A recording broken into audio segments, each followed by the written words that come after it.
Welcome back to Jiggy, playing like a maniac. Uh, I don't have any intro, so let's get to the action. This is part 2 of a two-part series. This is the second and final part of a video where I play like a maniac. I open any unraised spot and stuff like that to show you guys how to take other players out of their comfort zone and to make you realize that some of the players are not really adjusting well to what we will be doing, and to show you guys how to bully people and stuff like that. So here I left first part with Jack 9 on the button, like in the middle of this session. What I remember from the players, the Chinese guy to my left is a complete retard. He's playing 44-16, 44-10, and he's just doing pretty much anything. He's a station with abilities to do random stuff at non-opportune moments. You probably River looks kind of like the most standard guy at the table so far. I haven't seen him do any ridiculous stuff. And Giga Nip to my right is just a ridiculous nit who's not playing any end. So here, pre-flop with Jack 9, I thought about 3-betting in position, but I've been doing that quite a lot in the first part, and I decided that Jack 9 would be a good hand to take flop in position with, since I have to play the end. So I decided to go ahead and just call in position. I flop a gutter, which is a pretty good flop for me, especially in position. Like, a lot of the time I'm gonna be able to take down that pot with 3 people in it. But that time the small blind, who is the retard at the table, just led for the pot. I don't think there's any way I can continue with my end. I mean, he could have a 10 a lot and he's not folding that, could have flush draw a lot, he's not folding that, so there's just no way I can play my gutter profitably.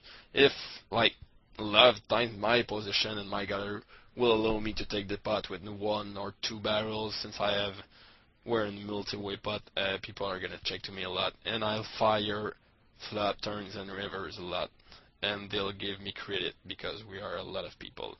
Next turn I get king 3 in the cutoff. I raise.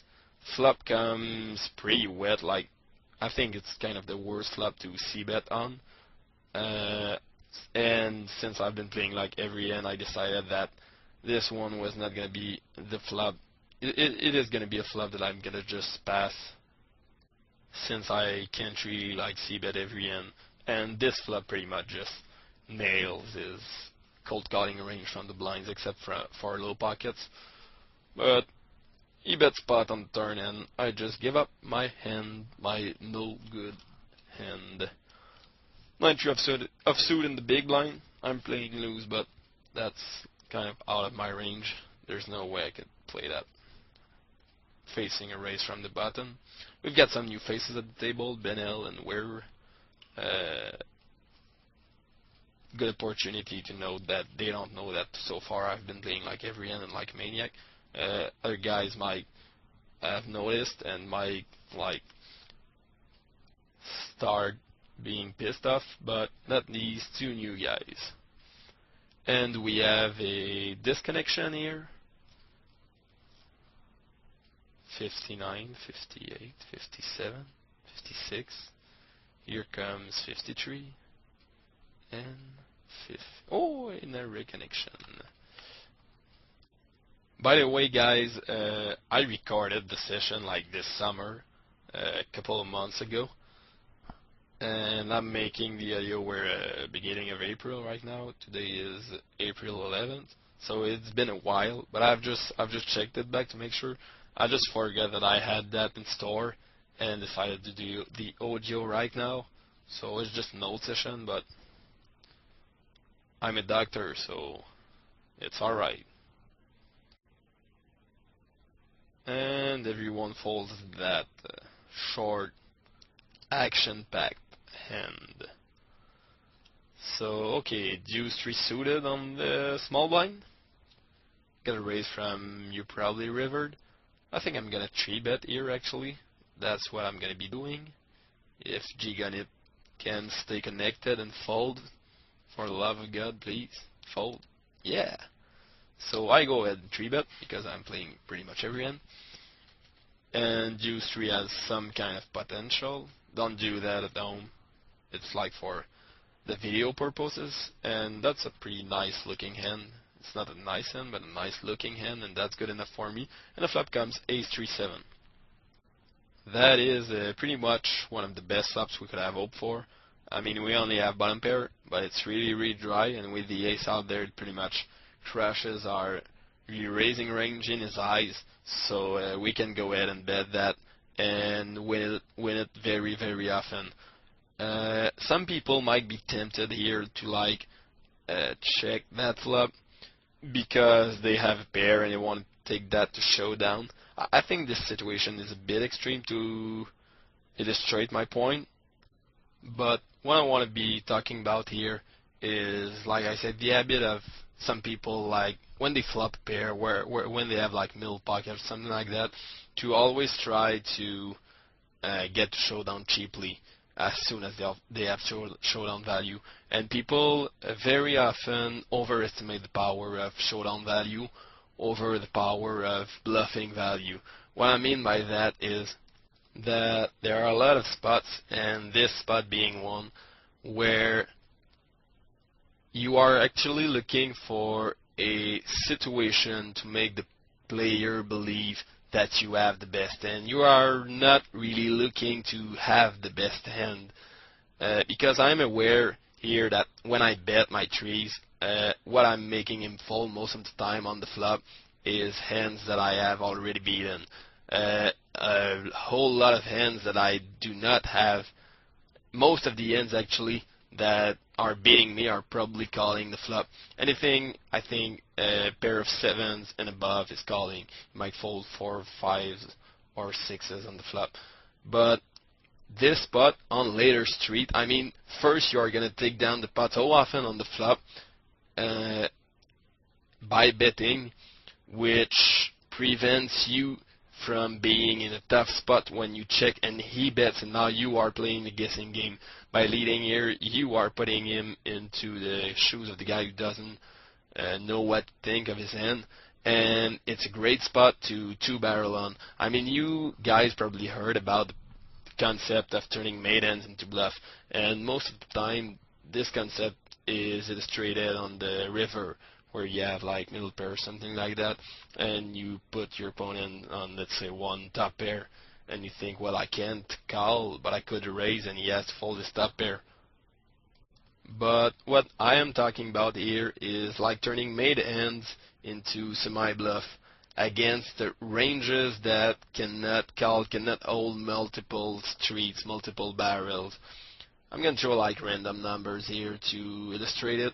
Let's say you think you have the best hand, maybe against villain's range in certain spot, like 30% of the time, and you tell yourself most of the time, alright, I'm good sometimes, I'm just going to check it down.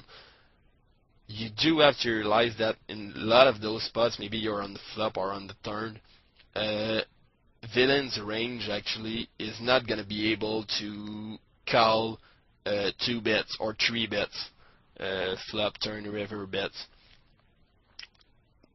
So by betting the street that you're on and planning to bet multiple streets after that, you know that you are going to make him fold like maybe 80-90% of his range.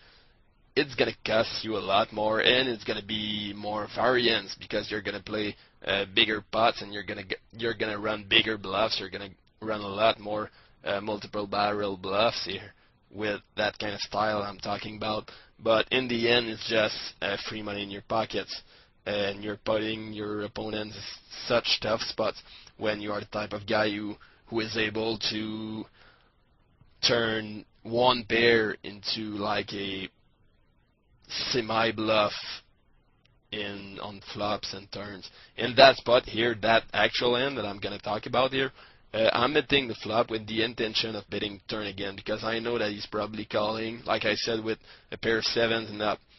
And all these hands, in my mind, could not hold a second barrel. I'm probably going to make it I don't know if that's the best example, because he doesn't have much of a stack, but still, if he doesn't have an ace, I do think that he is gonna have to fold on the turn, regardless of how I've been playing so far. I mean, it's very rare that you see someone, a hero, calling for all the stack in that situation.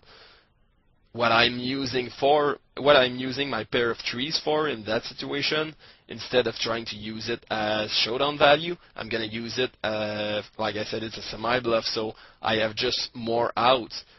It's like, in your minds, guy, it's like normal to like fire multiple streets of bluffs with, let's say, gutter here. Let's say I have a 3-5 and forest gutter. You're telling yourself, okay, I have nothing. I'm gonna fire a lot of barrels, hoping that he folds, and if he doesn't, well, I'm gonna catch it.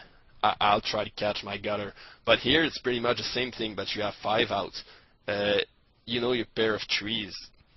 I mean, when he calls first street, it's just good as often as like 5-eye. So if you have 5 outs to catch, and you have a lot of fold equity, and in the end you're just gonna make so much more money. Not in maybe like, yes, in that particular end, but in similar spots also, very often, by turning, like I said, like one pair type hands with some suck outing possibilities into multiple streets, bluffs, that it's just gonna make you a better player in the end, to know how to do stuff like that. If you want examples of that, if you want hand stories, I could make a video of it. I've been talking about that for a while now, but I think it's a pretty big concept. If you want to send me hand stories of you guys trying to do that type of thing, well, send it over. And if you want some more explanations on that, just just ask me and I'll try to.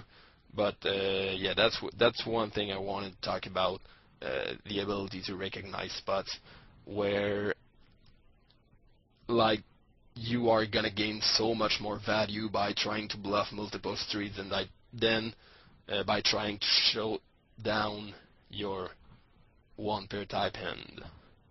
And he ended up folding the flop, which made all my discussion kind of pointless, but I still wanted to talk about that, and for you guys to recognize that type of thing, not always act like, oh, I have showdown value, I'm gonna try to check down at the end. Okay, so here I raise queen 2 on the button. Flop comes 10 jack king. I didn't want to continuation bet that, because the board is pretty dangerous. Could have hit a lot of things, and by our experience with that guy, he's not folding any pair on the flop, and I mean, I think it's just good to not see bet too many flops in general when you are playing pretty loose.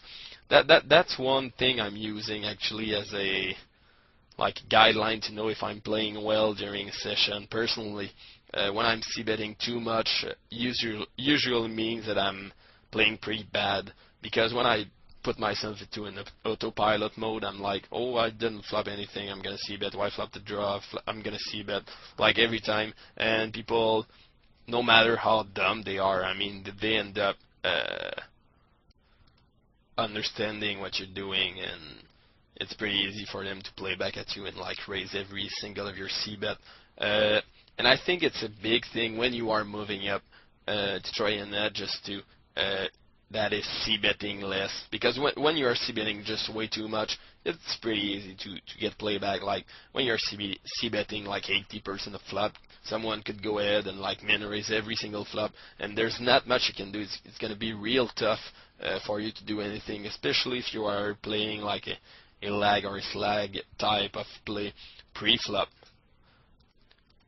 By giving yourself a pretty good balanced c-bet range and check flop range, you are going to be very, very, like, a lot more difficult to play against if you are checking back some top pair type hands as well as middle pair and sometimes draws, and with air, I mean, the guy won't be able to assume, alright, check the flop, I'm going to fire and take it down. You're going to be a lot more tougher.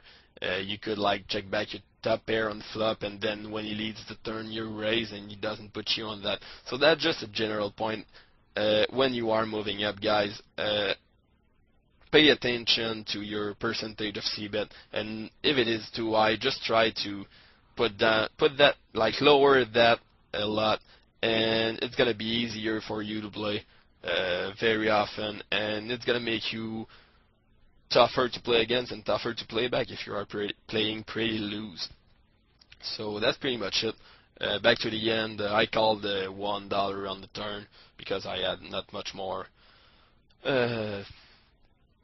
possibilities, and I ended up rivering a queen, which was good enough against his pair and flush draw. And yay! I wins the ends.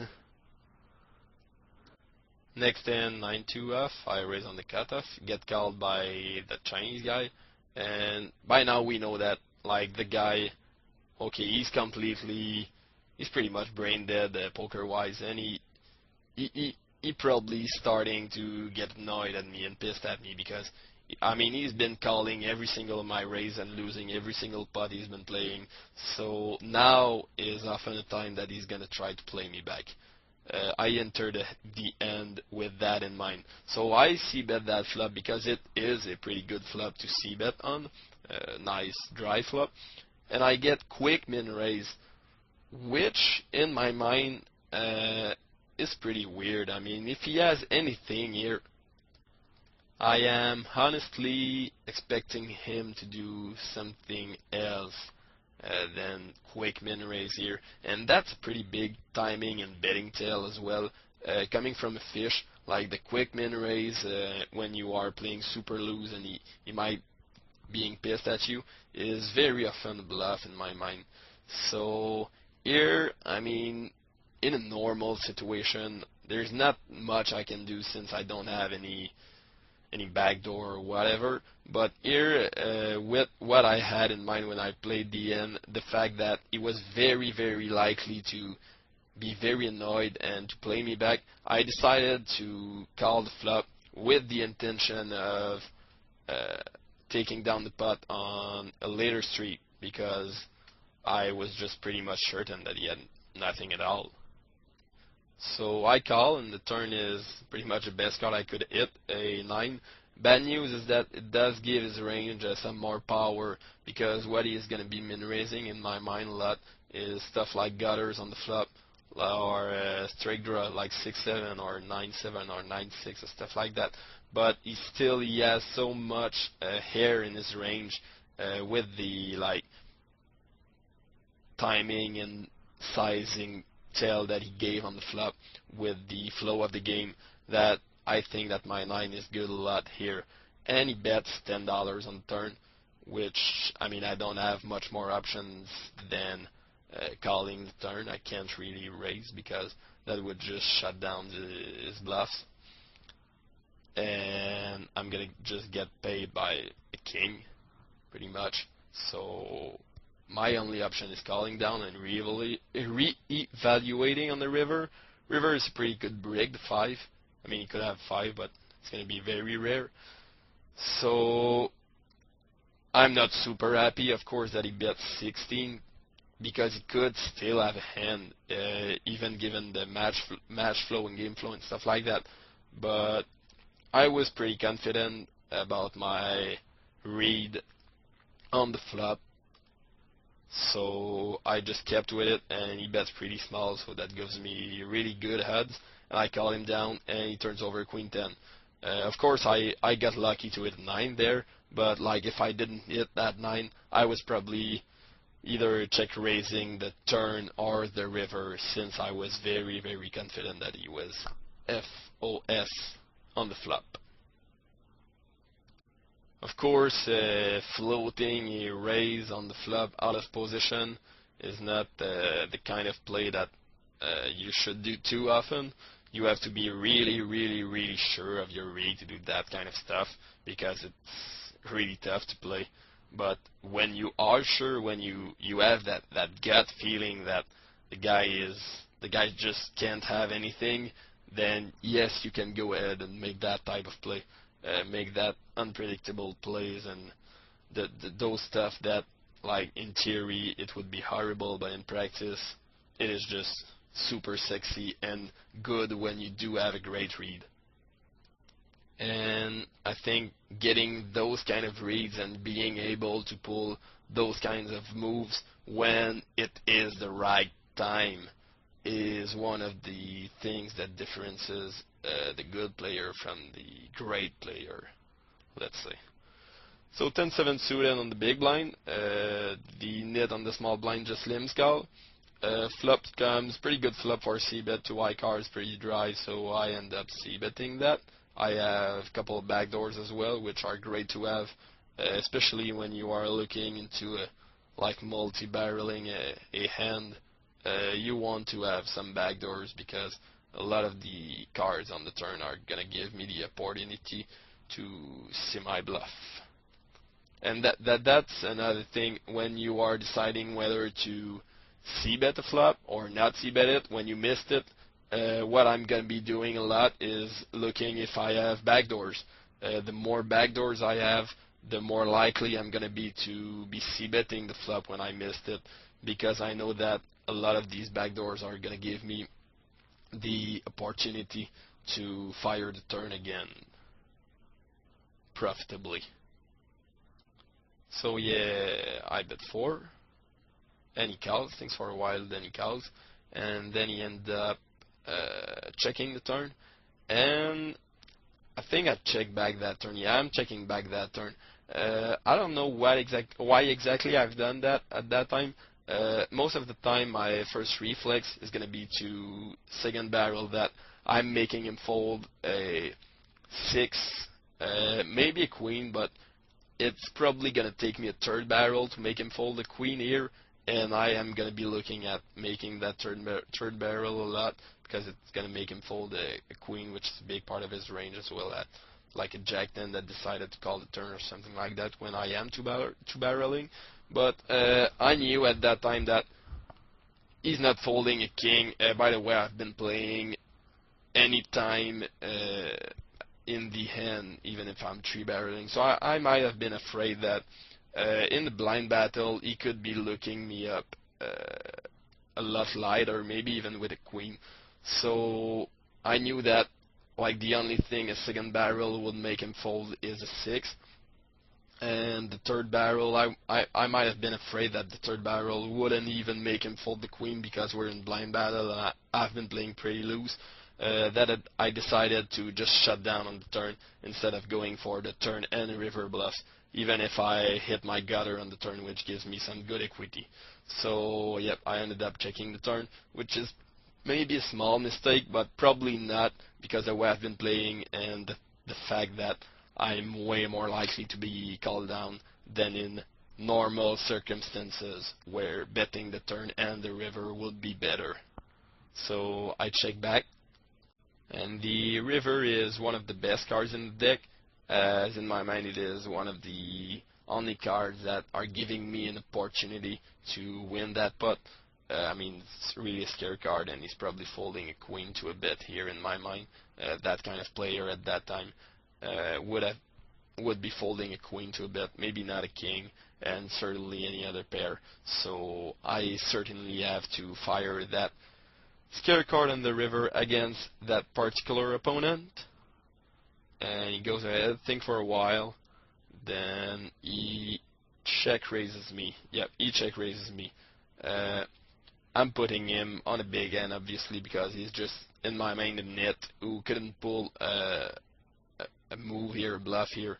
But you have to be aware, guys, that if you are jig on it here, that is a very good spot on the river to check raise me bluff. I don't think he's able to do that. He's capable of doing that. But it would be, like, if that was coming from a good player, I would be very, very suspicious. Because when I do not bet the turn, I'm not very likely to have, like, any backdoor flush draw, or any jack-10 that I'm probably second barreling with, or any two-pair type end on the river, like ace-king, I'm second barreling it. like the only hand is really worried about is ace queen, and it's not even sure that I would be calling ace queen against river check raise here. Most of the time when I bet that river after checking the turn, my range is gonna be either air or an ace, something like a naked ace, or maybe ace six that just got there. So there's not much of that range that I can call a check raise with, because I'm only, even with ace queen, I'm pretty much only beating bluff here, the way the end played out. So yeah, if you are j-gun it in that kind of spot after the villain with me, check the turn and bet the river on that scare card, that would be a very, very good spot to check raise bluff on. But I just can't do nothing about it. And I do think he had a hand because he is a nit, and nits just always have the nuts. He probably had like jack ten of hearts to be sure to have like everything he needed because he's a nit. Did I mention that he was a nit, and that nits always have the stupid nuts? So 5-6 offsuit on the button. I'm probably gonna play that because it is connected and on the button, and I'm playing everything. By the way, guys, if you are listening to that in like Windows Media Player, there's a way. I forgot how I've done it, but there's a way to make your videos go like 1.6 or 1.7 times its normal speed. For I think it is great for like one tabling videos like that. Every time I'm listening to a video, I'm listening in like at least 1.5 times faster than its normal speed. It's pretty cool. You should look that up. If you don't know, I'll just ask me, I'll tell you. So yeah, we flop pretty much nothing here, no backdoor, 2 undercards, and he checks in front of us. I thought about betting here, but actually I didn't really think about it. But yeah, like I said, I could have c-bet that flop.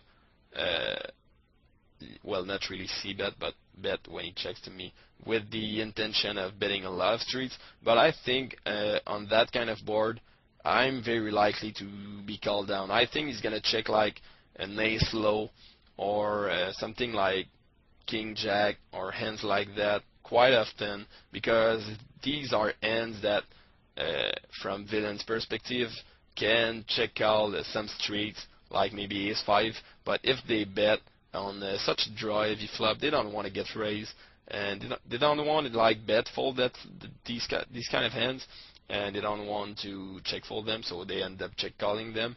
And I've been playing pretty loose, so I was pretty afraid on that kind of flop that he would like check call a lot of streets with something like ace low, or like I said, queen jack or king jack. So I just gave up on the end because I didn't think it was a great spot, a great board to make a move at with the way I've been playing. He ended up having 9. I could probably have make him fold those 9s, but it was pretty dangerous on that kind of board, especially with 2 undercards and no backdoor. And we get dealt kings, which is very, very exciting. And we get a call from the same guy. Flop comes great for our kings, 3 undercards, some draws that might pay us, and he has a great stack size for us to get him to value town. So we c-bet that to 5, and he check calls 1 street. Turns is a pretty interesting card, which gives us tops up, and with a possible flush out there, you have a couple of options on that turn. Probably my favorite one would be, I don't know. I'm really torn apart between calling and shoving. By calling, you're giving him an opportunity to run a big bluff against you. If you are against a bluffy player in that kind of spot, you certainly want to just call the turn, because he's going to try to represent the flush, I think, a lot. with the line he's taking, and he has like a pot-sized bet on the river, so he's gonna shove you into you a lot. If he does have the flush, no matter what you are doing, with these stack sizes, you are gonna get stacked here, like I said, no matter what. So it's really a question of whether to try to catch a bluff from him or protect your hand. Here I ended up shoving because I didn't think he would run a very big bluff against me by betting the turn and the river with like not much. I thought he could either have either turn two pairs, but there are not a lot of combos of that, so that's pretty much ruled out. Probably something in my mind like 5-6 with the 5 of diamond, like a pair plus a diamond, like ace-9 with the ace of diamond and stuff like that. And if I call here, in my mind he's going to shut down so often on the river that it's not really profitable. I'm just giving him a chance to get there. If I think that he could turn a hand, like I said, like maybe ace-6 with the ace of diamonds into a bluff on the river and shove into me, I would be very happy to just call the turn and then call the river. But I think with my read I had on that guy at that time, I didn't think he would try the big bluff, so I ended up going for protection instead of trying like to bluff catch. And I shove, and he could like make a hero call as well with like ace-9, like I said, with the ace of diamond, with some good equity, plus him thinking that I could be full of shit because I've been playing every single hand. I could get called by worse here very often, or he could believe that I have like the naked ace of diamond or something like that on that board. So yeah, I think shoving is a bit better here, unless you're against someone who is very trigger happy on the bluffs. Shoving is certainly the right play. 10-4 under the gun, good enough for a raise, and I get called by the small blind, the same guy again. I'm starting to believe that he's not as good as I would have thought. Like, just I thought he was semi-decent. He might just be horrible because he's not rebuying, which is a good sign. Someone playing with like 46 big blinds and not rebuying is pretty weird. Normally, here, once again, best flop ever for c-bet. I do have to make that c-bet even though I've been playing pretty loose. I make it, and it works. Now 10-3 on the big blind. Raise from the cutoff, not much I can do. I'm gonna fold that one. And I said I'm gonna fold that one. Oh, a re-raise. He's playing every hand. Just something out of my mind right now, guys. This session, this exercise I'm doing of like playing every hand at a lower limit, might be something you want to be trying at some point, guys. I think it's good to aces. Yeah, he's probably just getting crushed by the deck pre-flop. That's why he's been playing every hand.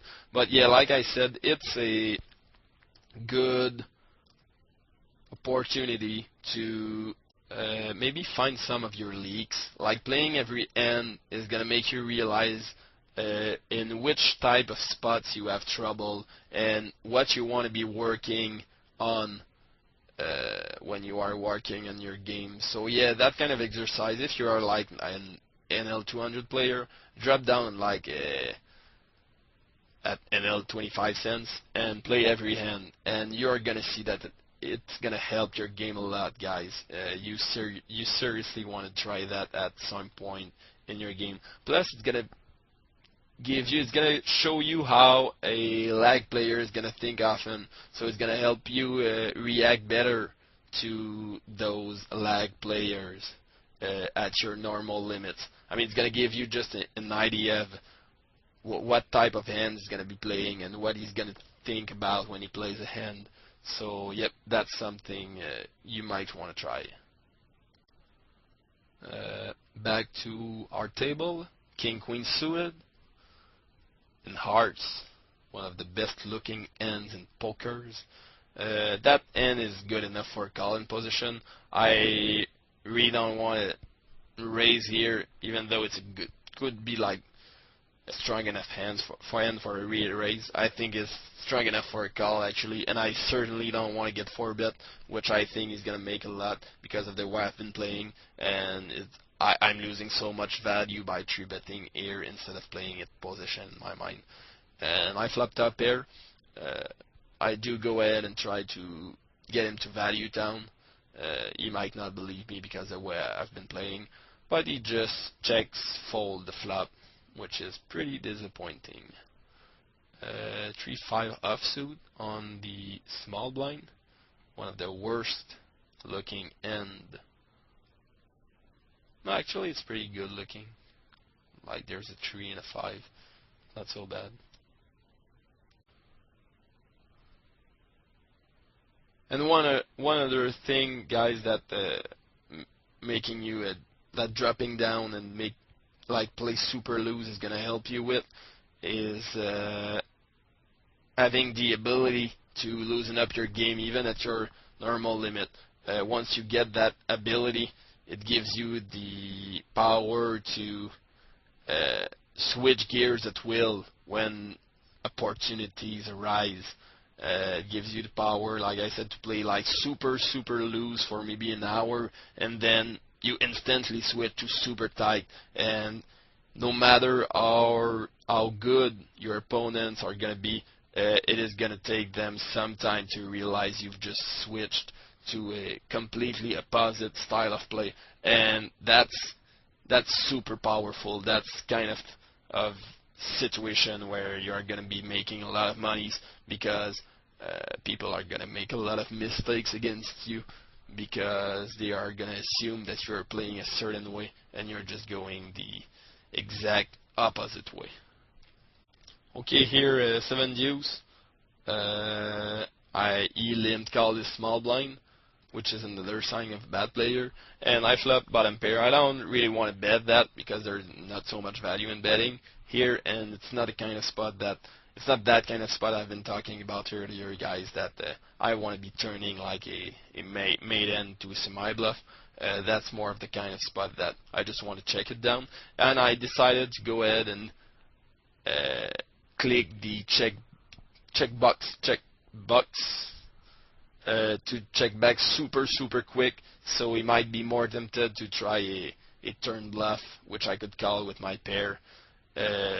He didn't do it. I go ahead and bet 3 on turn, which might look a bit weird, but I think if he has like a 4 or a queen or even maybe a 3, he's going to be very tempted to bet the turn if he has any end that's beating me actually, especially on such a draw heavy board. Like he doesn't want to see any card, any ace, 5 or 6 fall, so he's probably trying to protect every single of his pairs. So that's what I'm doing when he's checking, since I don't think he has a pair quite often. I'm just protecting my own pair and winning the pot. I raise again, kings is suited on the small blind, and I receive call, flop a flush draw. Ace high flop with flush draw, just a good flop to continuation bet, and he folds. Whee! And we get another pot. We're winning pretty much every pot. Suited king on the button. A super cool looking hand.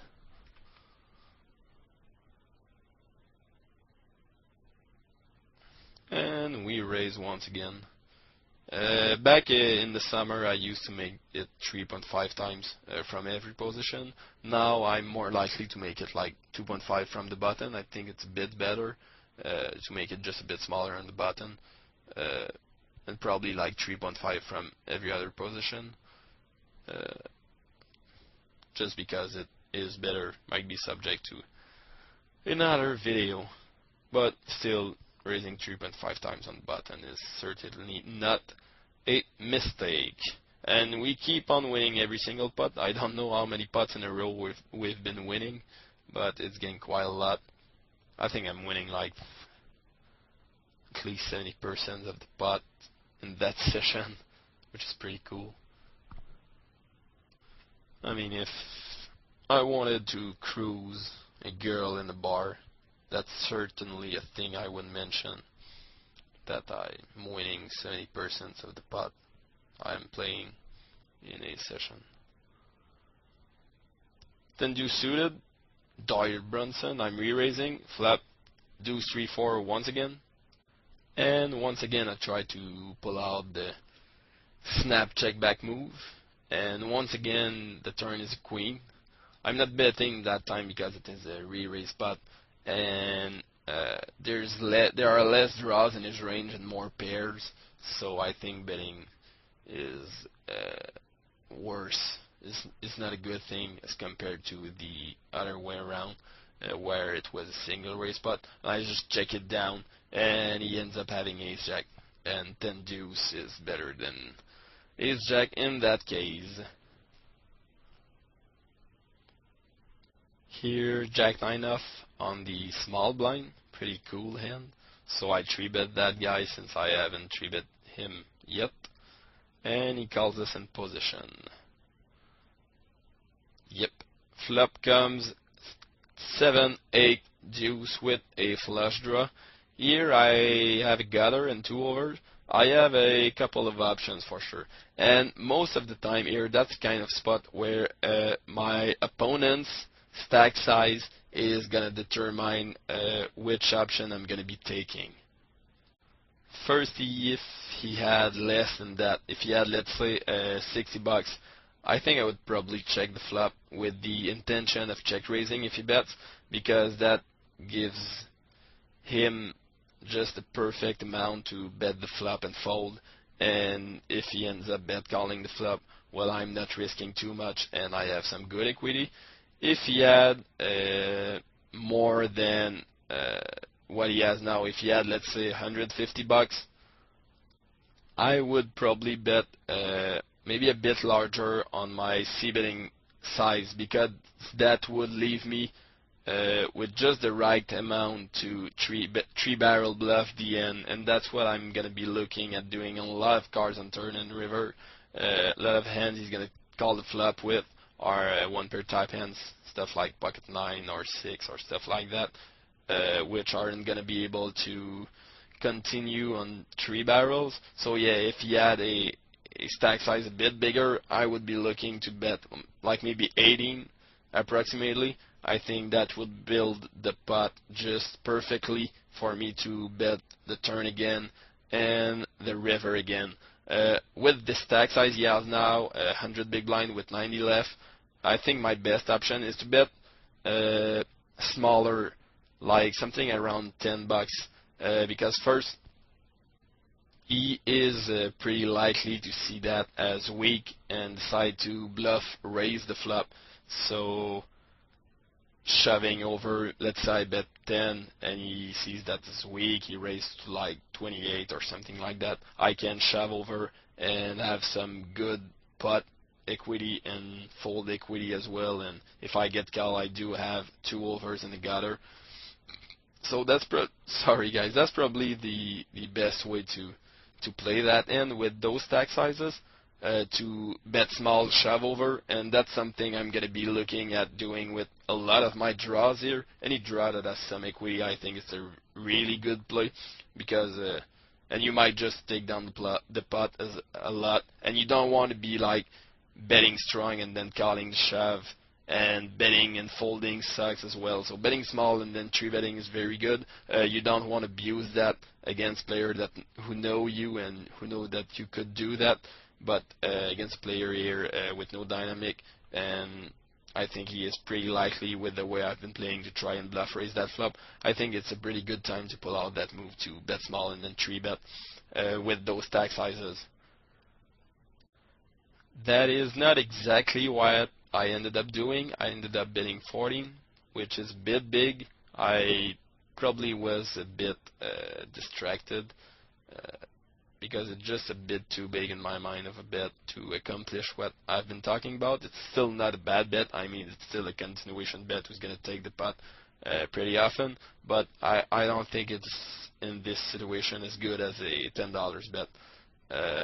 So yeah, The turn is one of the worst cards in the deck in my mind to continue barreling on. If he has an 8, he's not folding at any point. I mean, he's still folding his middle pockets, but I'm not even sure about that because, first I've been playing every single of my hands, and second, he did not fold earlier his ace-8 when it flopped middle pair against you, probably rivered when that guy had aces.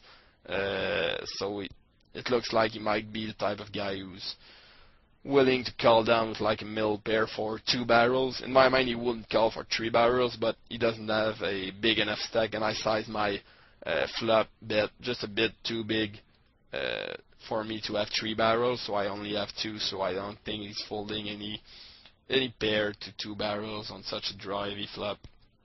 So I ended up checking and reevaluating. He bets 36. I don't like for a second about shoving, but I don't think I have any fold equity. I mean, if I had a better draw, something like the nut flush draw with an ace, I think it will have been a pretty cool spot to check shove, because he's gonna have a draw himself a lot, something like 9-10 or lower flush draw or stuff like that, and I'm always in very good shape when he's bet calling those things on turn.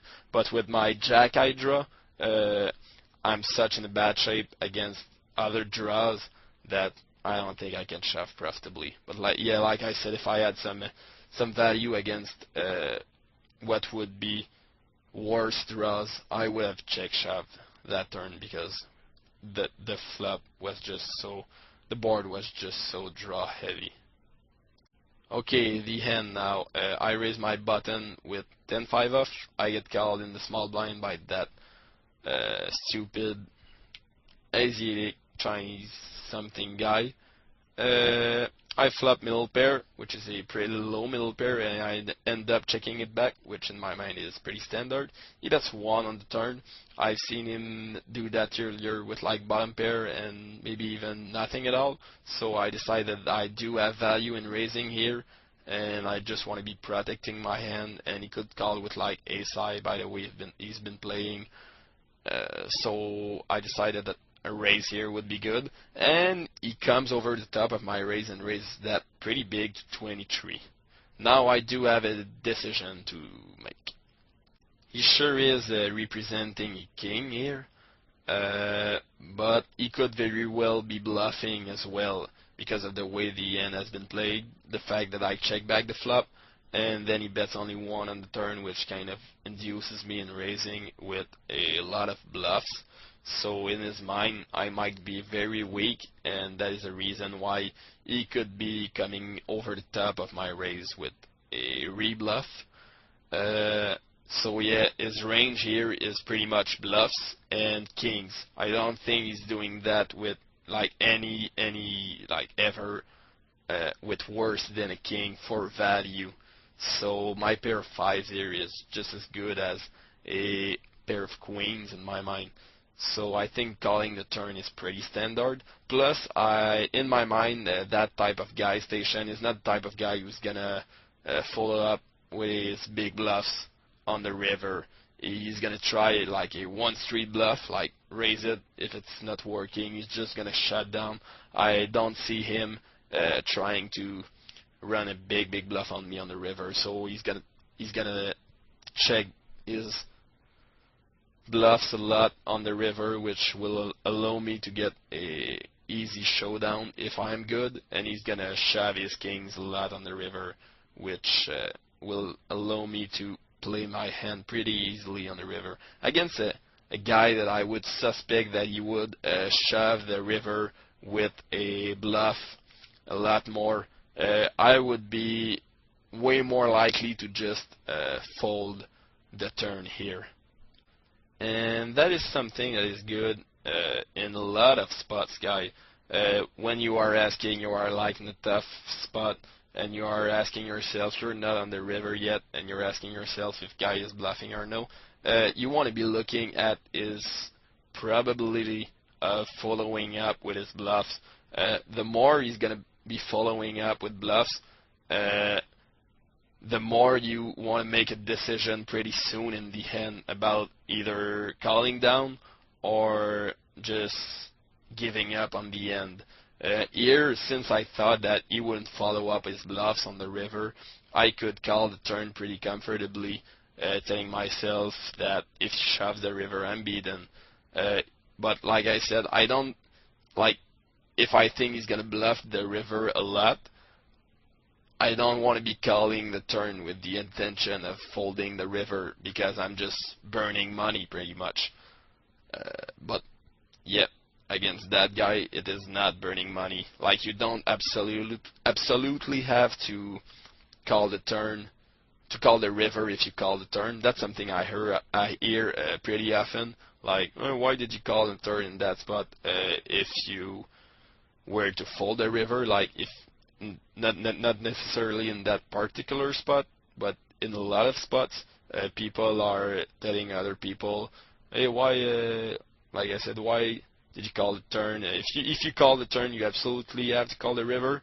But that is so wrong against so many people, against so many players, players that are not following up bluffs. That is so wrong. You can call one street with the intention of folding to further aggression pretty comfortably.